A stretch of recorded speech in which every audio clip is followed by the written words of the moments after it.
The countdown is on in Europe. This is Bloomberg Markets European Close with Guy Johnson and Alex Steele.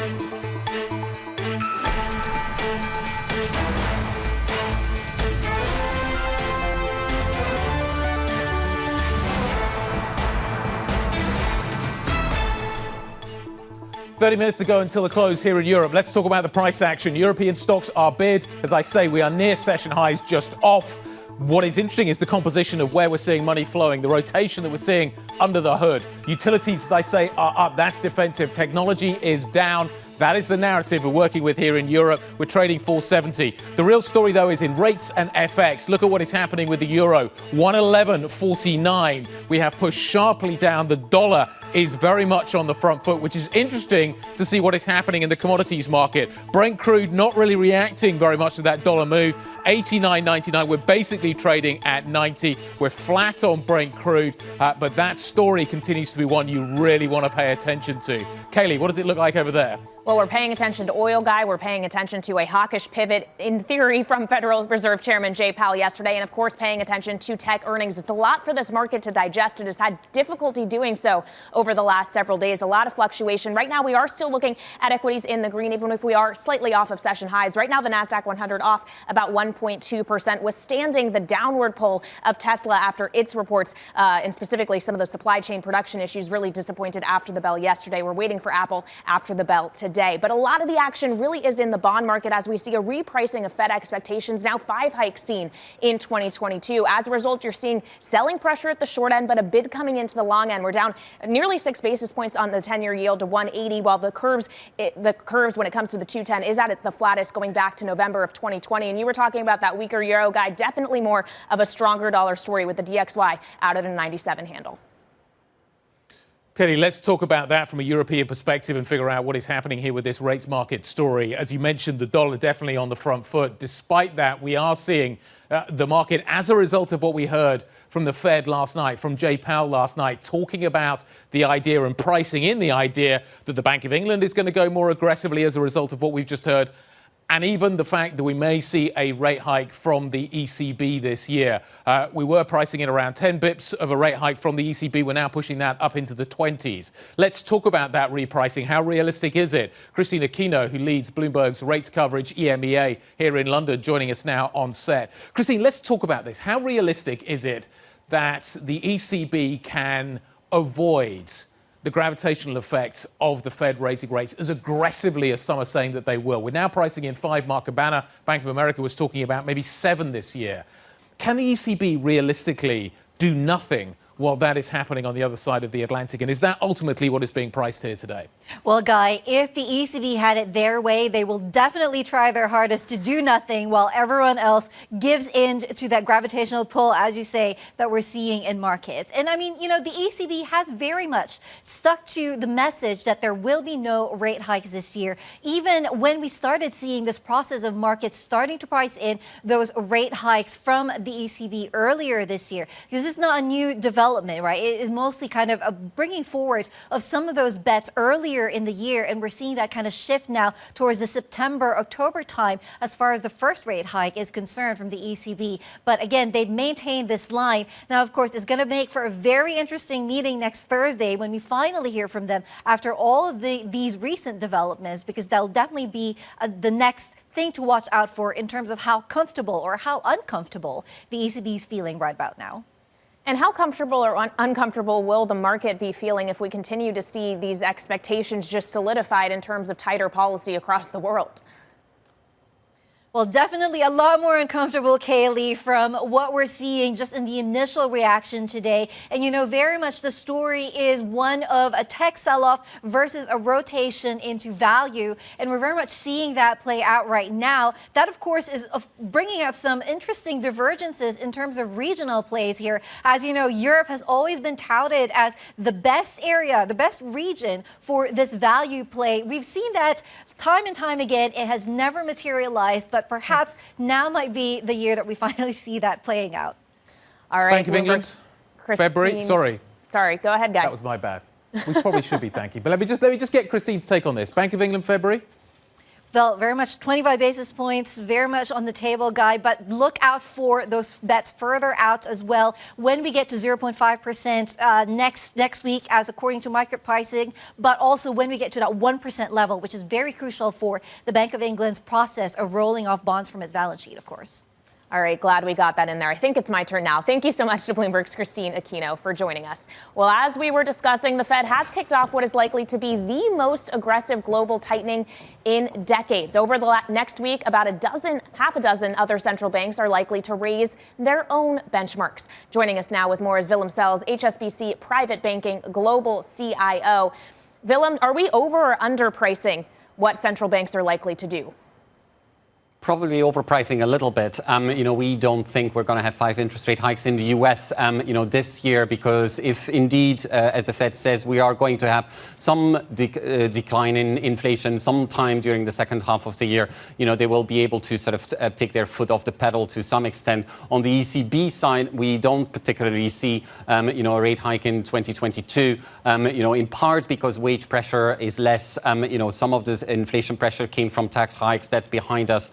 And in terms of oil prices, obviously in Europe, quite a lot of the gasoline prices, taxes, rather than directly linked to oil prices. Do you think equity markets have, though, priced in 4, even 5? Do you think we're at the point, we've seen a lot of, obviously, movement in equity markets, but do you think we've got to the point where we can start a bottoming process, that we now know what we think we're going to get from the Fed? We don't think we're going to go maybe 6 or 7, as Mark Cabana was talking about. We think we're going to go 4 or 5. Do you think we're there yet? So on the equity market, what we really look at is the real yield. And you can see what is priced in, by comparing, for example, we were talking about it before, technology relative to the aggregate index. And when you look at that, basically almost the entire rise in the real yield is priced in that kind of rotation. So I think what you're seeing now is technical selling of people who, are excited by these types of stock, private investors, and who have, a big position there. And so the question is how much selling you still have to do there. We've been emphasizing that people need to balance their value versus their growth stocks and find opportunities in both rather than always migrating to those growth stocks. Do you think, though, that this is now the time where that growth migration will have stopped, the rotation sticks, and we do see value renaissance taking shape in some form?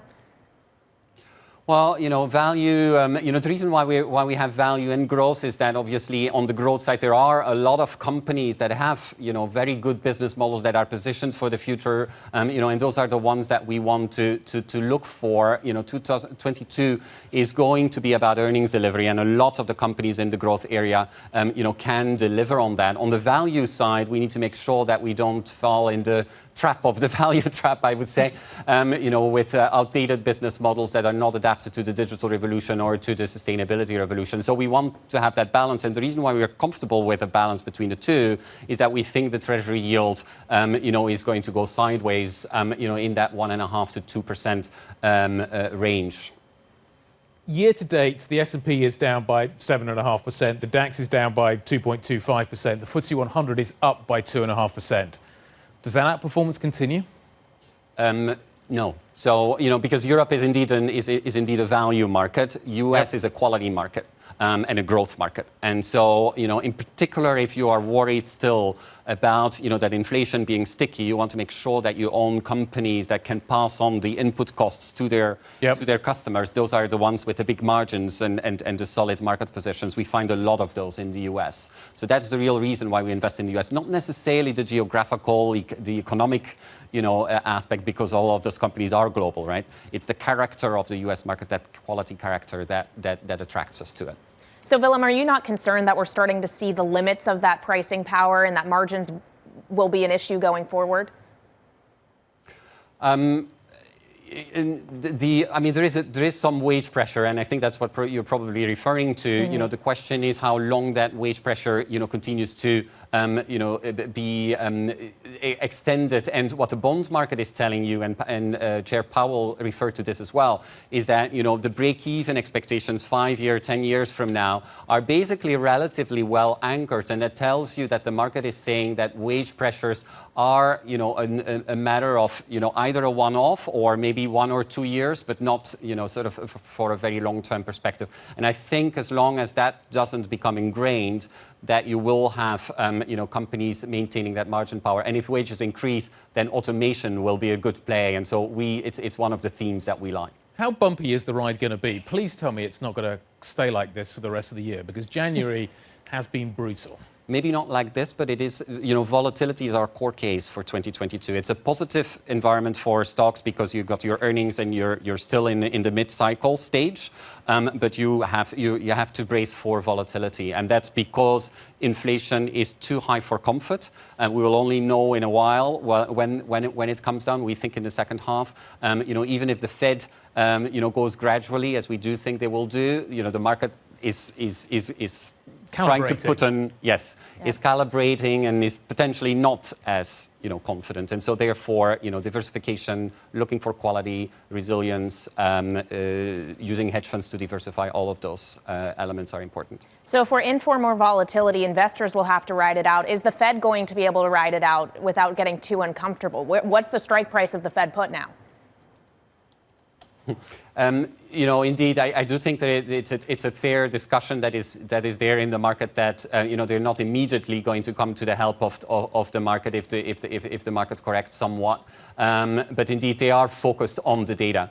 They are going to be humble and nimble, as we heard yesterday, and that's going to guide them. And that's going to be the economic indicators of inflation, of growth. What is the labor market doing? When are the supply chains going to be solved? Rather than a certain level of the equity market. Willem, it's great to see you. Great to see you in the studio. Thank you very much indeed for dropping by to see us. Willem Sells, HSBC Private Banking Global CIO. What have we got coming up for you? A Prime Minister in limbo in the UK. Stalemates in Italy. And yeah, we're still trying to avoid a war in Ukraine. We're going to have a geopolitical roundup when we come back. Politics, another factor to factor in. This is Bloomberg.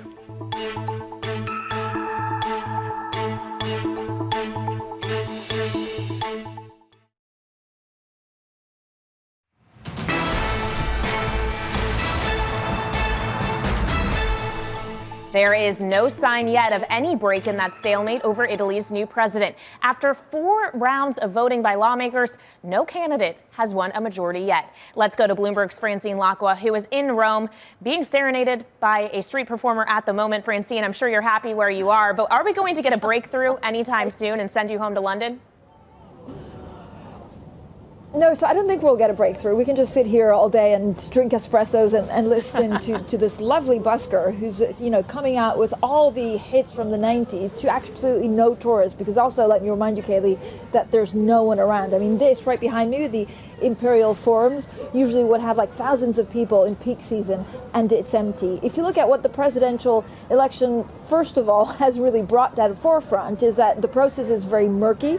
I know the international media are really struggling to understand exactly what's being done at the moment. I have to say, with every day that passes, what you hear from senators, and I was hanging out in the corridors of the Senate where people are kind of coming and going but not really speaking to the press, they're trying to tell you that with every day that passes, maybe there's less of a chance that Mario Draghi becomes president of the Republic. Now, is this a good or a bad thing for the markets? Well, it certainly means that it saves the senators the headache of finding a prime minister if he becomes president. But there's also worry that they don't have then the right candidate to become president, that Mario Draghi decides not to stay on. So I have to say we're none the wiser on who could become president. We don't exactly know the negotiations in the corridors of power. What we do know, and this is a pretty fun but also weird fact of Italian politics, is that we know that the center-right had told their lawmakers to do a white ballot, so without a name on it. We also know that a lot of them apparently had put the current president, and so to save them embarrassment today in this vote, there's one a day, they told them to actually abstain, so not put a ballot, so that some didn't go rogue and put the current president, who has said he does not want a second term. We await white smoke. Francine Lacqua with the espressos and the great music in Rome. Thank you very much indeed. Here in the UK, the politics also fairly crazy. We are waiting the publication of the Civil Service's investigation into pandemic parties in Boris Johnson's residence at 10 Downing Street. In Wales today, the Prime Minister was asked if he is delaying the publication of this report. Absolutely not, but you'll just have to, I'm afraid, you've got to let the independent inquiries go on. When do you think it'll be published? I wish I can't really say any more than what I said yesterday about that. I'm Will really you sorry. publish it in full? Of course. Boris Johnson in a hard hat and a fluorescent jacket, well away from London. David Merritt joins us on set, looking very dapper. Let's talk a bit about Boris Johnson and what comes next.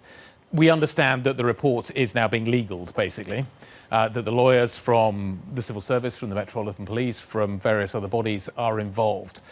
What is the current timing? And is it reasonable to even ask the question about whether or not Boris Johnson could be attempting to delay this? Well, I think it's perfectly reasonable because it's clearly playing into his favour here. You know, the temperature in Westminster was red hot earlier this week with talk of this report coming any second now, and its content's going to be damning enough to possibly cause a vote of no confidence in the Prime Minister. And every day that passes where it's delayed, a little bit of the heat comes out of that argument. And so delay is definitely playing in his favour. He said earlier in the week he was pleased that the police were prompting this investigation. It sounded bizarre at the time, but of course it is that investigation that has caused things to be able to be delayed. So our best guess at this point is going to be some point early next week. He talked about publishing it in full, the report he receives, but of course some of it may be redacted due to the police investigation. So what we actually get to see next week, we don't know whether it's going to be the whole story at this point.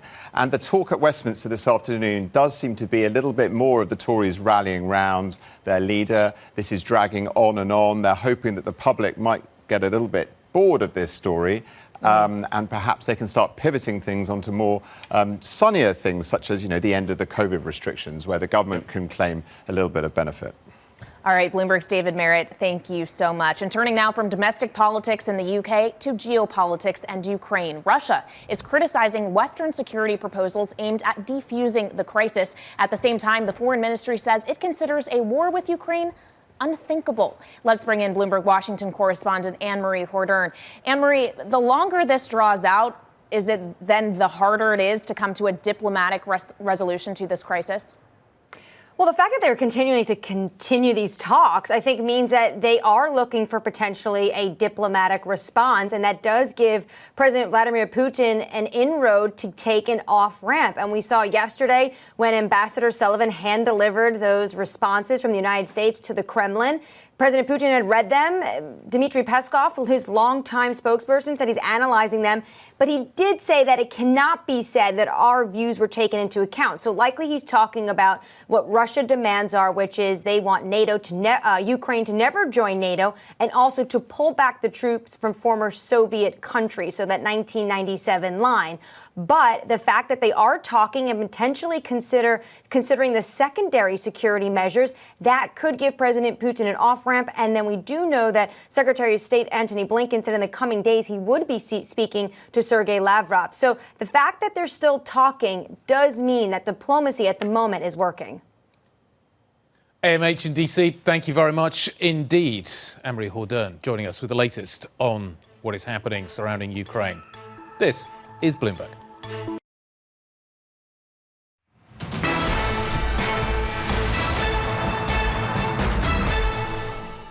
Going into 2022, as you ask, we're actually seeing similar momentum. The markets, of course, have been disrupted in the first few weeks of the year. We feel that we've navigated that reasonably well. We're actually doing a little better than where we were last year. Deutsche's CFO James von Moltke speaking a little earlier on. This after the bank reported its most profitable year in a decade. Joining us now from Frankfurt, the expert on all things Deutsche Bank, Steve Ahrens, who covers German banks. Steve, let's just talk a little bit about what is happening here. The Christian Saving Plan, the kind of the first 3 years of it are coming to an end.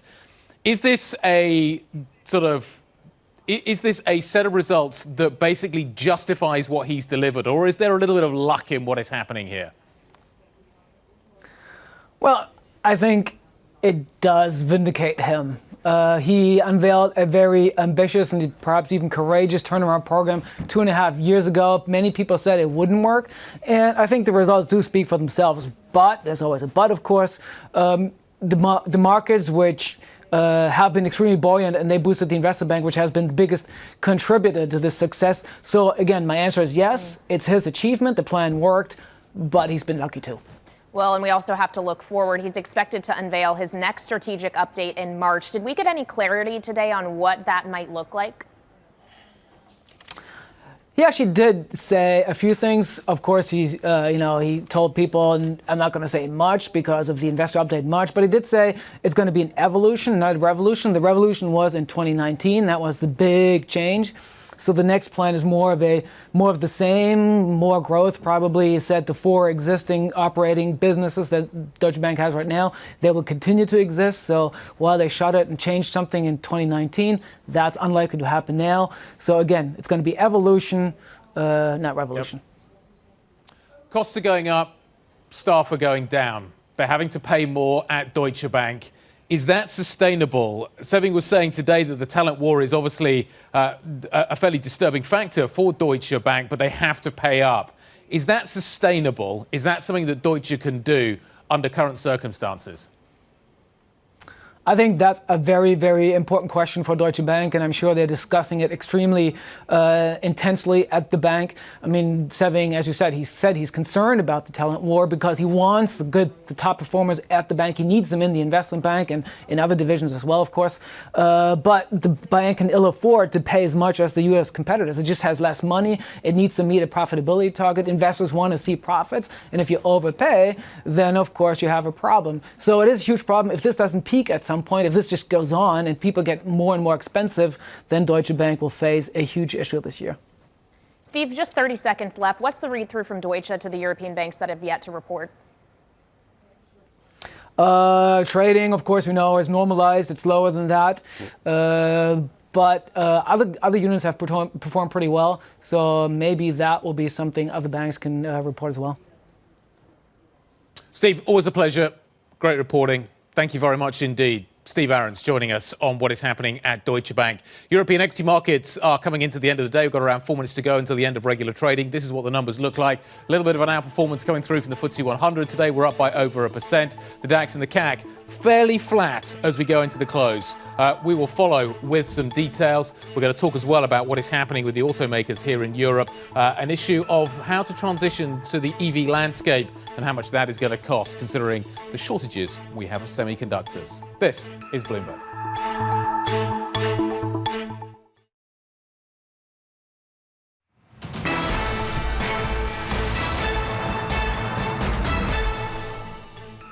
So we're wrapping up the session this Thursday here in Europe. Broadly positive. There are some regional differences in terms of how we're performing today. The London market continues to outperform. It's up 1% today. It's one of the few markets, certainly one of the few major markets that is up so far this year. The CAC is up. The DAX is up as well. We are waiting LVMH numbers after the bell today. We're going to get them in around 15, 20 minutes time. That will have a meaningful impact on what happens tomorrow with the CAC. So we are broadly higher today. Let's take a quick look at how the session has gone, just to give you an idea of what it's looked like. Remember, we're kind of factoring in the more ferocious Fed from yesterday. That was the story first thing this morning. But ever since then, to be honest, we have been climbing. We're just off session highs. We are up 0.5%. That's not a bad performance, and on decent volume, considering the turbulence we're seeing. So we're still trading around the 470 level. 469.82 is where we look like we're going to close, somewhere around there. We'll see how the auction goes. Other assets are important in all of this as well, so you need to bear in mind what is happening here, because the euro is weakened significantly today. We've got a 111 handle there. We're down by around 0.8%. The dollar is on the front foot. Brent is remaining elevated.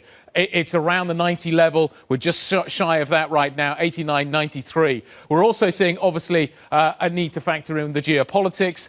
We are watching what is happening with the ruble. The dollar is actually down versus the ruble today. We saw some commentary coming out of the Russian foreign ministry talking about the fact that they don't see war. And that was taken quite well by the Russian ruble, which has been under significant pressure. In fact, assets generally have been under pressure in Russia. So let's talk about how the sector story breaks down. We've seen utilities, the more defensive end, up at the top today, the growth story, the technology down at the bottom end. Results are playing a part in all of this. So utilities up by 2.1%, healthcare is up by 2%, banks are trading up by 1.84%. We've already talked about Deutsche Bank, but you've got Sabadell as well in the mix. Telecoms are trading higher. Bottom end of the market, travel and leisure is off. down by 1.7%, but technology is actually the main story here. So technology trading down by 1.5% here in Europe. There's some interesting single stocks which I think are worth focusing on. Dr. Martens is one of them. The DMs are taking a kicking today.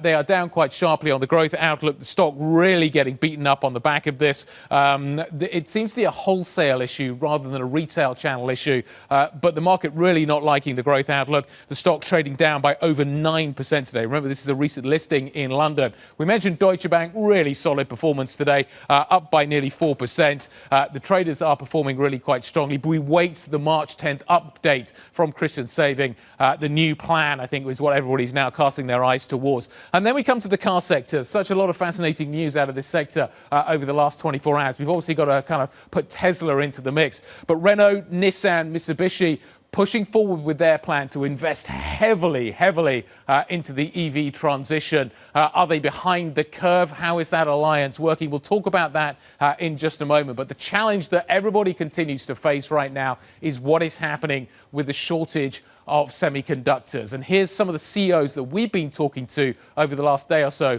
are describing that story. We have to be careful because we all live in a very, very chaotic world. And uncertainty is the rule of the day. The chip shortage, while better than last year, is still an issue. So that's there are multiple supply chain challenges. We are fortunate that we've been able to secure everything for last year. We didn't lose a day, an hour, or a car because of microchips. We'll certainly have some crisis to manage, all of us, I have to say, but I'm honestly a bit more optimistic for the second half. For the group and for the industry, it's a real concern. So we've seen today Renault out with its plan alongside Nissan, alongside Mitsubishi to invest in the EV transition. Huge numbers, billions of dollars being thrown at the wall, trying to figure out exactly what's going to stick. Craig Trudell joins us now. He covers the auto industry for Bloomberg. Craig, another company out with a big plan, another company out with a lot of money that they're investing. My question to you is, given the supply chain shortages we're seeing at the moment, is this money going to be kind of useful and productive? Are they getting the biggest bang for their buck when they make these kinds of investments, given the shortages that currently exist? Yeah, they tried to make a case for that this morning, and it was really a matter of actually taking announcements that Renault had already made, Nissan had already made, and really making it clear to the market that, hey, we're going to throw this money together at this future of electric vehicles. They got a little bit of pushback as to whether that's enough, and that just speaks to just how much this is all going to cost. We've seen from the likes of Volkswagen and General Motors and Ford how much they're putting in this Stellantis. Yep. But this alliance really has sort of a prove it story in terms of all is well and we really are working together.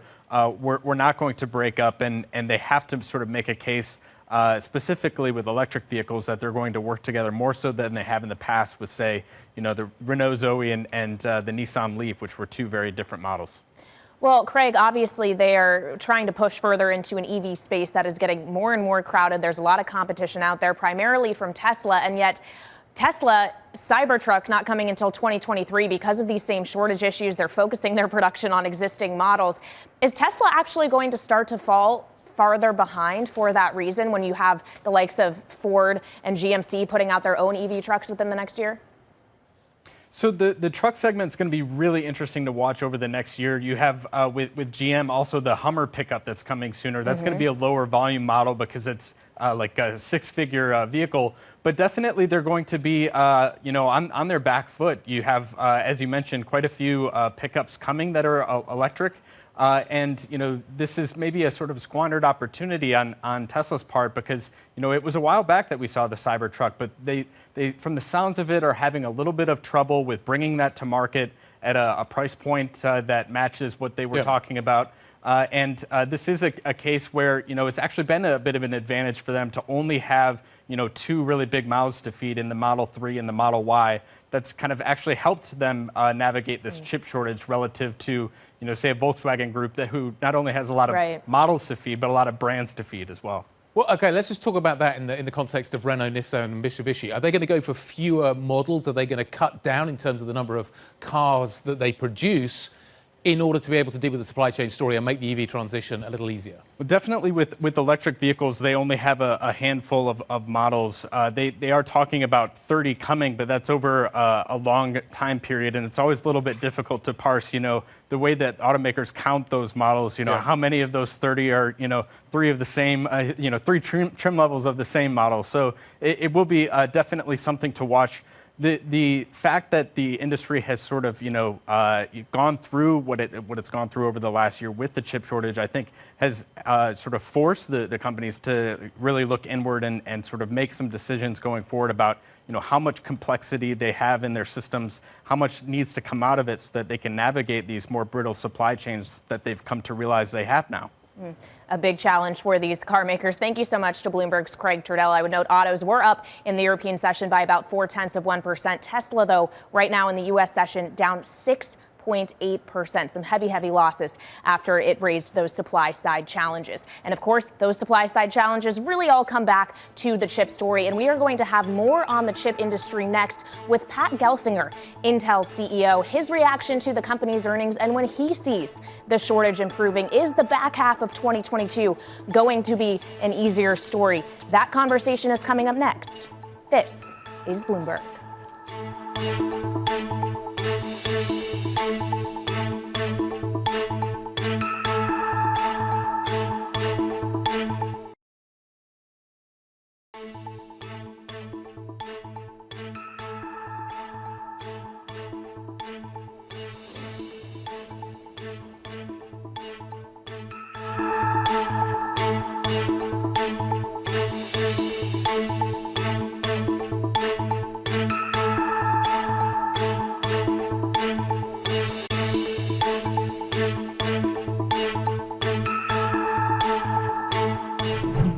We welcome now our TV viewers and radio listeners. Shares of Intel a little lower today. This after the chip maker gave a first quarter profit forecast, but slightly missed estimates. With us now from Santa Clara, California, Intel's CEO, Pat Gelsinger, and from San Francisco, Bloomberg's Emily Chang. Emily, take it away. Guy, thank you. And Pat, thanks so much for joining us. Look, as Guy said, shares under pressure yet again. All eyes on you as you try to execute this ambitious turnaround plan. I want to start with the good news, which is stronger fourth quarter results than expected. What does that signal about demand for PCs and servers now and post-pandemic?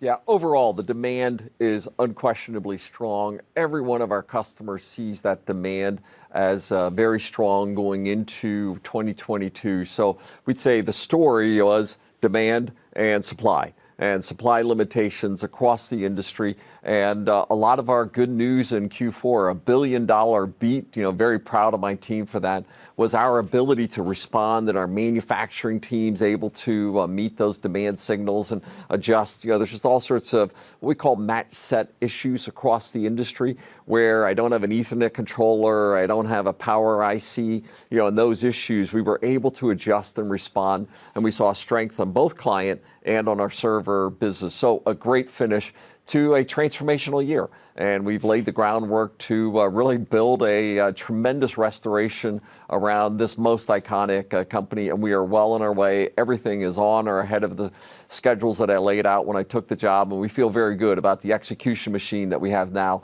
building momentum. Still, there are big concerns about how much you're spending. On top of the tens of billions of dollars, you've already committed another $20 billion for this manufacturing hub in Ohio. Why is now the right time to do this, and how guaranteed is the return? Yeah, we feel that this overall industry, expected to double by 2030 from $500 billion today to $1 trillion. Most of that is leading edge technology, which Intel's only one of 3 companies on the planet that's able to build at that scale. So we feel very strong that the demand signals for the long term are going to make these great investments. We also have a period that we had underinvested in capacity, and that's some of the supply limitations. What I wouldn't do to have more fab capacity today. So taking that together, this is exactly the plan that we've laid out. We're going to invest aggressively in our capital build out. And last week's announcements, Emily, of the Silicon Heartland, oh my gosh, the president, the governor, and I'll just tell you, even though it was in Ohio, every one of the Midwest states was so excited about us bringing this new capacity into the heartland of America, the Silicon Valley, the Silicon Forest, the Silicon Desert, and now the Silicon Heartland. You do seem to have a direct line to the president these days, Pat. And on that note, Ford CEO Jim Farley told me this week that he sees no relief ahead when it comes to the chip crisis. Elon Musk on the Tesla call yesterday said they're going to continue to be chip limited going forward. What was your message to the president? I mean, what more can the government do to bring some of that relief? Well, we believe, and I've been saying since early last year, that we see the shortage persisting into 23 and maybe even beyond. That said, we do think that it will see incremental improvements as we go through the year. But these are, still challenging times, and lots of these nodes that we have shortages on and different component shortages that we see, they're not going to go away overnight. So we think that we're going to be collectively fighting through these supply challenges as we go through the year. That said, hey, as a IDM, where I manufacture a lot of this myself, part of our strength of our business model is that we have more tools to be able to respond to these shortages than other companies do. And that was a big piece of our Q4 results. Obviously, what we're looking for is get the CHIPS Act done. And I was very happy that I spoke with Speaker Pelosi on Tuesday night, and maybe it was motivated by our conversation, but the House version of the CHIPS Act was posted on a Tuesday night, probably debated next week. The President, Secretary Raimondo, hugely encouraging Congress to finish that work, probably go into reconciliation, and maybe even, in fact, we have an approved bill in the next few weeks. So, the President, very strong on this. Our announcement in Ohio, just a catalyst for that, because we want to go bigger and faster to restore this critical industry on American soil. Pat, good morning. It's Guy. We spoke to Gina Raimondo yesterday, the Commerce Secretary. I have to say she sounded quite positive about the speed at which things will be moving over the next few days when it comes to the chip bill. Can I just take you back, though, to the point that Emily raised just a moment ago, and that is that you are investing huge amounts of money. The analyst community, the investment community looking at this, certainly saying that this is something you have to do. But what they're wondering, I think, is when do we start to see margins improving as you make this investment? When do we start to see a return coming back to more normal margins? When do you think that point is? Yeah, we laid out a 5-year picture, Guy, on our last call, where we said, hey, 51 to 53 for a couple of years, and then they're going to start improving as we go to the back half of that 5-year period. And, I guided to 52%, right in the middle of that range for our Q1. So overall, I just say it's happening exactly like we planned it to be. We're seeing our revenue growth rates, these new business areas that I laid out. Everything's happening exactly like we planned it. And this is a big investment cycle for us as a company. It's the right one for Intel. It's a critical one for the industry and for our nation. And I'm proud of the fact that we're making these investments. And, at some point, the street is just going to see we are doing exactly what we say. We are a say-do company. And this leadership team, we are so fired up because we're seeing everything that we said, process leadership, product leadership, manufacturing capacity. We're doing it on track to deliver exactly what we said we would. Is there, and I think this is one of the questions I think a lot of people are asking themselves, is there a possibility that you end up spending more than the opportunity to invest in the United States in the heartland, as you say, is even greater, that Ohio could be even bigger? Do you think that actually the capital investment could be greater than even you're suggesting right now? Well, when we announced the site, we said, hey, these are our first 2 fabs. We could see it go to 8+ fabs. So the initial $20 billion for 2 fabs. And we said this could be a $100 billion investment over the decade. And part of the site was a big area that we could just grow and expand in over time. And I'll tell you, the New Albany area of Ohio, just perfect. So warm embrace, support by the governor, by the local community, the entire Midwest. My objective, and if the CHIPS Act gets passed, our statement is we're going to go bigger and faster. We're going to invest faster. We're going to ramp that site faster. And my objective would be the Silicon Heartland becomes the largest fabrication facility anywhere on the planet. We hope this gets to be very big, the right thing for us, the right thing for our nation. Meantime, Pat, it looks like this ARM-NVIDIA deal isn't going to happen. Curious what you think about that and what it means for the broader industry. I've heard from other chip CEOs who didn't want this deal to happen in the first place that they're pleased. Yeah, and we've said we don't think it's the right thing for the industry. We don't think it's the right thing for the ARM architecture. So we've consistently been there. I think most of us in the industry sort of came to the decision maybe 6 to 9 months ago this wasn't going to happen, and it's just sort of playing out like we predicted. Clearly, hey, I use ARM in my product line. We are the leaders of the x86 architecture on the planet, and we're increasingly partnering with the RISC-V architecture as well. And we're going to make sure we utilize all of them. We're going to have all 3 of them as part of our foundry strategy going forward. And this is not in any way a surprising outcome to us. Pat Gelsinger, such a pleasure to speak with you. Thank you very much indeed for your time today. Pat Gelsinger, the Intel CEO, and Bloomberg's Emily Chang. Thank you both. Okay, we got some numbers dropping from one of Europe's biggest companies right now, worth focusing on. LVMH out with figures. 2021 sales reaching a record level, surpassing 2019. We're going to deal with the details of that in just a moment. The stock closing higher a few minutes ago by 1.5%. These are solid numbers. We'll deal with them, break them down, take a look at what we need to focus on. That's coming up next.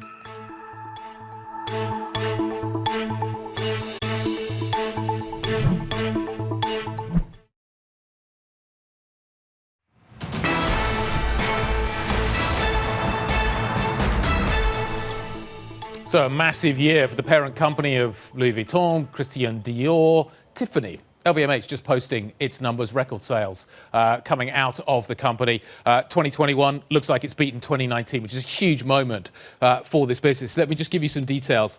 Full year revenue, 64.2 billion euros. The estimate was 62. The top line surpassing pre-pandemic levels. We are now hitting a new record level there. The fashion and leather goods organic sales also, that's the critical part of this business, beating estimates as well.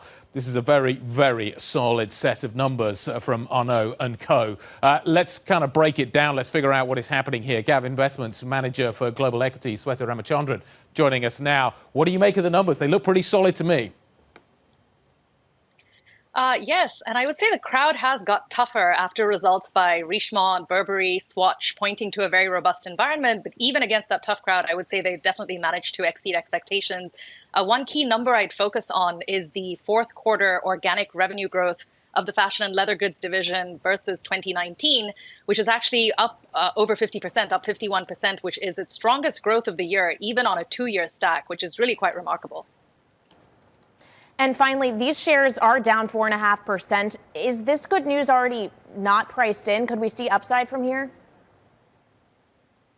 So the luxury sector, to some extent, has suffered a sell-off along with other growth stocks in this sort of value rotation, given that the sector has been perceived to be somewhat highly valued. However, I think there's a misperception there because these businesses have actually taken advantage of the pandemic to structurally reset margins upwards, the stronger brands. And LVMH, of course, is one of them. Its operating margins today are about 500 basis points ahead of where they were pre-pandemic. Its cash generation is quite spectacular. And I think that is going to refocus investors' attention in a market where the baby has got thrown out with the bathwater somewhat. Does that mean we're going to get M&A this year? So I would say the interesting thing about these results is the power of organic growth. This company is growing by about 3 Burberrys on its own in its fashion and leather goods segment, which begs the question of why they would do M&A when they can generate this growth on their own. I would expect to see much more of a share buyback in line with what Diageo announced today, perhaps an acceleration of a buyback program and or increased capital returns through dividends, because bigger deals that would move the dial for this company are getting fewer and further between and harder to find because of this tremendous organic growth they're generating. All right, unfortunately, we have to leave it there, but thank you so much for giving us some of your time. That is Sweta Ramachandran of GAM Investment. Thank you. And coming up, Boston Properties CEO Owen Thomas will be joining Balance of Power on Bloomberg and television radio. That's here in the U.S., but Guy, I know you have a great show coming up on the cable. Yep, looking forward to that. We'll analyse what has been happening. Certainly, Boris Johnson will be a big feature of what the show is going to be talking about today. Looking forward to that. So you'll find us on DAB Digital Radio. This is Bloomberg.